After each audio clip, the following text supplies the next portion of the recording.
Robert গ্রিনের the 48 lodge of power এমন একটা বই যেটা নিয়ে বিতর্ক আর আলোচনার শেষ নেই।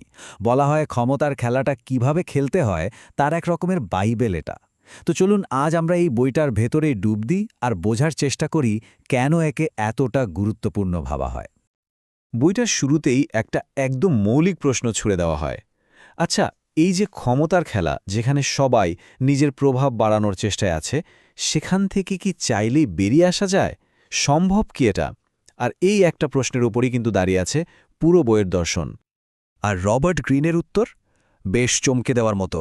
উনি সরাসরি বলছেন, না, এই খেলা থেকে বেরোনোর কোনো রাস্তাই নেই। ভাবুন একবার, উনি বলছেন এমনকি যখন কেউ একদম সৎ থাকা চেষ্টা করে বা সাধু সাজার ভান করে, সেটাও নাকি আসলে আরেকটা পাওয়ার স্ট্র্যাটেজি, অন্যের ওপর প্রভাব খাটানোর একটা কৌশল। তো যেহেতু এই খেলা থেকে বেরোনোই যাবে না, তাহলে তো এটা বুঝতে হবে যে কেন এটাকে এড়ানো সম্ভব না। আর এখানেই বইটার প্রথম এবং প্রধান মূলনীতিটা চলে আসে, এই খেলাটা জীবনেরই একটা অংশ, একটা অবশ্যম্ভাবী বাস্তবতা। সবচেয়ে মজার ব্যাপার কি জানেন, ক্ষমতা থেকে দূরে থাকার যে চেষ্টা, সেটাও নাকি ক্ষমতারই আরেকটা চাল। যেমন ধরুন, কেউ যদি সবার সাথে একদম সমান ব্যবহার করার চেষ্টা করে, তাতে কি হয়? দক্ষ আর অদক্ষর মধ্যে কোনো পার্থক্যই থাকে না। এটাও কিন্তু এক ধরনের প্রভাব খাটানোর কৌশল। আবার ধরুন ১০০ ভাগ সততা, সেটা তো অনেকেই কষ্ট দেয়, শত্রুও তৈরি করে, তাই না? তার মানে এগুলো খেলা থেকে পালানো নয়, বরং খেলার ভেতরেই এক একটা আলাদা চাল। আচ্ছা, বইটাতে যে ৪৮টা সূত্রের কথা বলা হয়েছে, সেগুলোকে আমরা বোঝার সুবিধার জন্য মোটামুটি ৩টা বড় ভাগে ভাগ করতে পারে। এর মধ্যে প্রথম আর সবচেয়ে জরুরি স্তম্ভটা হলো নিজের ইমেজ বা ভাবমূর্তি কন্ট্রোল করা। কারণটা খুব সোজা, ক্ষমতার খেলায় আসল সত্যি কি তার চেয়েও অনেক বেশি গুরুত্বপূর্ণ হলো মানুষ আপনাকে কিভাবে দেখছে বা কি উপলব্ধি করছে। এই স্তম্ভের সাথে জড়িয়ে আছে বেশ কয়েকটা সূত্র। যেমন ল নাম্বার 5 বলছে আপনার খ্যাতি বা রেপুটেশন এতটাই জরুরি যে জীবন দিয়ে হলেও ওটাকে রক্ষা করতে হবে। আবার ল নাম্বার 6 কি বলছে, যে কোনো মূল্যে মানুষের অ্যাটেনশন ধরে রাখতে হবে। এর একটা দুর্দান্ত উদাহরণ আছে ইতিহাসে, জেনারেল ঝুগে লিয়াংয়ের গল্পটা। ভাবুন একবার, বিশাল এক শত্রু সেনা শহরের দরজায়, আর উনি কি করলেন? শহরের দরজাগুলো হাট করে খুলে দিলেন আর নিজে দেয়ালের উপর শান্ত হয়ে বসে একটা বাদ্যযন্ত্র বাজাচ্ছেন।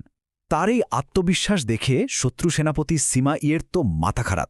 উনি ভাবলেন নির্ঘাত এর পেছনে বিশাল কোনো ফাঁদ পাতা আছে। এ গল্পটা কি প্রমাণ করে? এটাই যে খ্যাতি বা রেপুটেশন কতটা পাওয়ারফুল হতে পারে। জুগেলিয়াংয়ের সবচেয়ে বড় অস্ত্র কিন্তু কোনো তলোয়ার ছিল না, ছিল তার খ্যাতি। আর সেই খ্যাতির জোরেই তিনি একটাও তীর না ছুঁড়ে যুদ্ধটা জিতে গেলেন।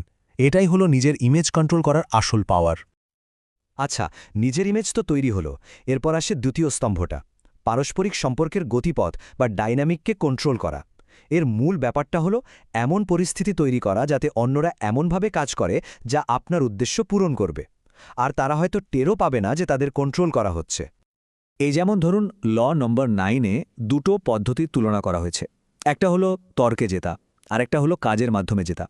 আপনি যখন তর্কে জেতেন তখন কিন্তু একটা ক্ষোভ বা শত্রুতা তৈরি হয়, কিন্তু কাজের মাধ্যমে জিতলে একটা কথাও না বলে অন্যের সম্মতি আদায় করে নেওয়া যায়। এরও একটা দারুণ গল্প আছে, মাইকেল অ্যাঞ্জেলো আর তার বিখ্যাত ডেভিডের মূর্তির গল্প। ফ্লোরেন্সের মেয়র পিয়েরো সোদেরিনি একদিন এসে মাইকেল অ্যাঞ্জেলোকে বললেন, আমার তো মনে হচ্ছে ডেভিডের নাকটা একটু বড় হয়ে গেছে। এখন মাইকেল অ্যাঞ্জেলো কিন্তু মেয়রের সঙ্গে তর্ক করতে গেলেন না, উনি খুব চালাক ছিলেন। উনি কি করলেন, হাতে একটা ছেনি আর লুকিয়ে এক মুঠো মার্বেলের ধুলো নিয়ে মূর্তির উপর উঠে পড়লেন। তারপর মেয়রকে বললেন নিচ থেকে দেখতে। উনি শুধু ছেনি দিয়ে হালকা টোকা মারার ভান করলেন আর হাতের ধুলোগুলো নিচে ফেললেন। কিন্তু আসল কথা হলো উনি নাকে একটুও হাত দেননি। আর ফলাফল? মেয়র তো মহাখুশি, বলে উঠলেন, বাহ, এখন একদম ঠিক লাগছে, মনে হচ্ছে যেন জীবন্ত হয়ে উঠেছে। দেখুন, কোনো তর্কাতর্কি নয়, শুধু কাজের মাধ্যমে মেয়রকে বুঝিয়ে দেওয়া হলো। তাহলে মূল শিক্ষাটা কি? কাজের মাধ্যমে জেতা মানে হলো ব্যাখ্যা নয়, প্রদর্শন করা।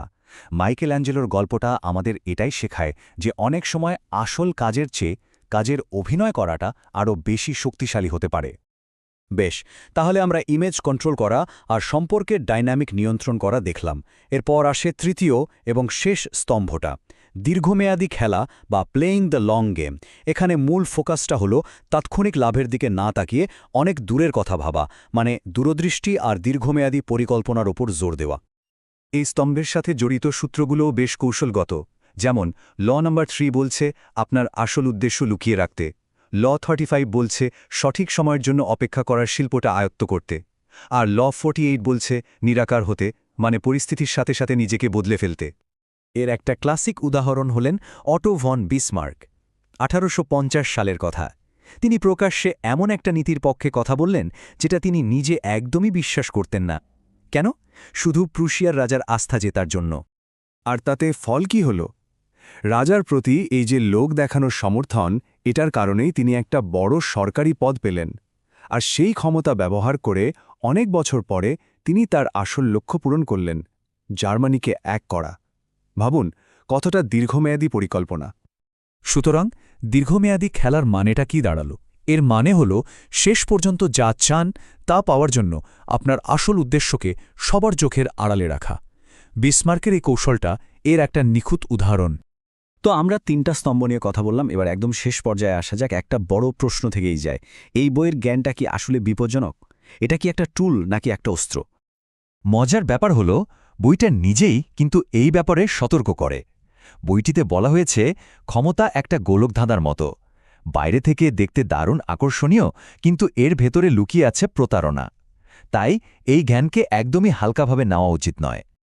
শেষ পর্যন্ত প্রশ্নটা কিন্তু থেকেই যায়, দ্য 48 লজ অফ পাওয়ার, এই বইটা কি অন্যকে চালনা করার একটা ম্যানুয়াল, নাকি অন্যের চাল থেকে নিজেকে বাঁচানোর একটা গাইড? এর উত্তরটা হয়তো নির্ভর করে কে কোন উদ্দেশ্যে বইটা পড়ছে তার উপর।